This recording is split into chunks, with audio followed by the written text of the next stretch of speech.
Mesdames et messieurs, frères et sœurs en Christ. Il y a une bataille que beaucoup d'entre nous mènent non avec leurs poings, mais dans leur cœur. C'est silencieuse, subtile et spirituelle. On l'appelle le découragement. Et à l'approche de la fin de l'année, certains se préparent pour des célébrations mais d'autres se préparent silencieusement à abandonner. Je suis venu aujourd'hui avec un message du Seigneur. Ne soyez pas découragés. Dieu n'a pas fini avec vous. Qu'est-ce que le courage et le découragement? Commençons par des définitions. Le courage est la force morale face à la peur. C'est l'énergie de continuer malgré la douleur, l'opposition ou l'échec. Mais que se passe-t-il lorsque le courage disparaît? C'est le découragement. Ce n'est pas juste un état d'esprit, c'est la dépression de l'âme. C'est lorsque votre cœur est trop fatigué pour essayer à nouveau.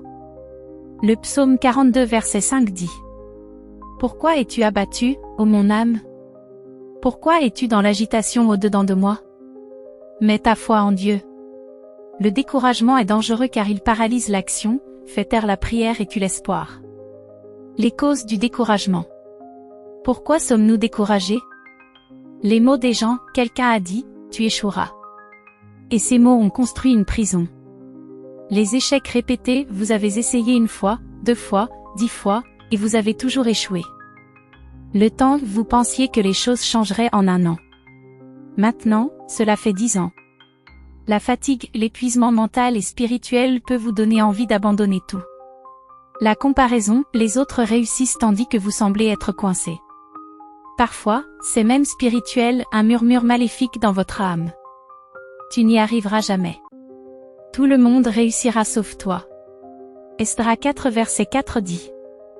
Alors les gens du pays découragèrent les gens de Juda, et les effrayèrent de bâtir. Le découragement est l'arme silencieuse de Satan. Il n'a pas toujours besoin d'attaquer vos finances, il doit juste voler votre courage. L'histoire de Pierre. Dans Luc 5, Pierre avait pêché toute la nuit et n'avait rien attrapé. Il était pêcheur professionnel, mais cette nuit-là, il n'avait rien à montrer. Il était fatigué.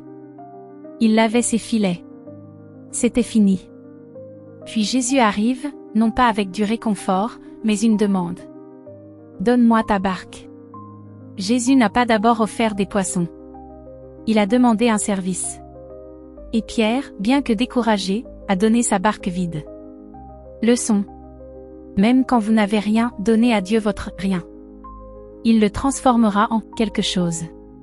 Après que Jésus ait prêché, il a dit à Pierre: Avance au large.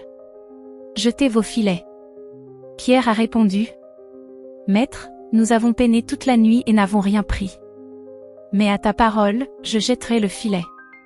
Et tout à coup, la même mer qui ne lui avait rien donné, lui a donné en abondance. Les dangers du découragement. Le découragement vous pousse à abandonner ce que Dieu vous a dit de commencer.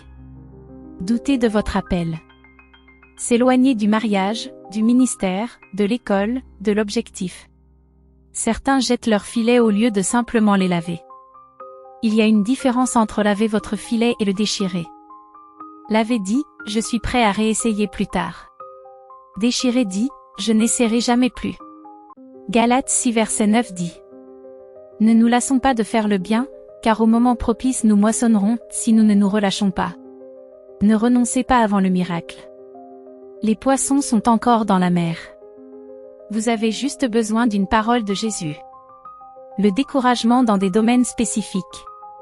Beaucoup sont découragés aujourd'hui, pas juste en général, mais dans leur sanctification tombée dans le même péché encore et encore. Vous dites, Dieu peut pardonner tout le monde, mais plus moi. Le mariage, vous avez prié pour que votre conjoint change, mais il ne l'a pas fait. Ministère, vous prêchez, jeûnez, organisez, mais rien ne grandit. Affaires, vous avez essayé. Vous avez échoué. Vous vous sentez inutile. Relation, chaque relation prend fin. Vous commencez à penser, peut-être que je ne mérite pas l'amour. Laissez-moi vous dire, le découragement est un menteur. Et Satan sait que s'il peut vous décourager, il peut vous arrêter. La stratégie de Dieu dans votre découragement. Parfois, votre filet vide fait partie du plan de Dieu. Pourquoi? Pour que votre barque soit disponible pour lui. Pour que vous puissiez voir que ce n'était jamais votre force, c'était sa faveur. Pour que votre échec devienne une plateforme pour sa gloire. Romains 8 verset 28 dit.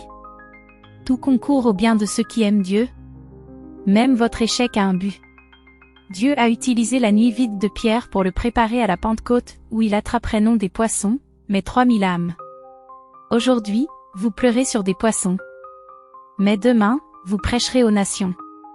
Un dernier mot, gardez vos filets prêts. Ne jetez pas votre filet. Ne maudissez pas votre barque.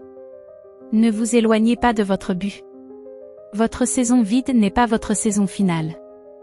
Lavez votre filet. Donnez votre barque à Jésus. Attendez sa parole. Car quand il parle, les poissons qui fuyaient votre filet courront vers lui. Prière et appel à l'autel. Prions. Père, je te confie tout le monde sous le son de ma voix. À celui qui est fatigué, donne de la force. À celui qui a peur, donne du courage. À celui qui a échoué, donne de la foi. À celui qui n'a plus rien, remplis sa barque de but. Seigneur, parle à nouveau. Dis-nous quand jeter le filet. Et nous obéirons. Au nom de Jésus, Amen.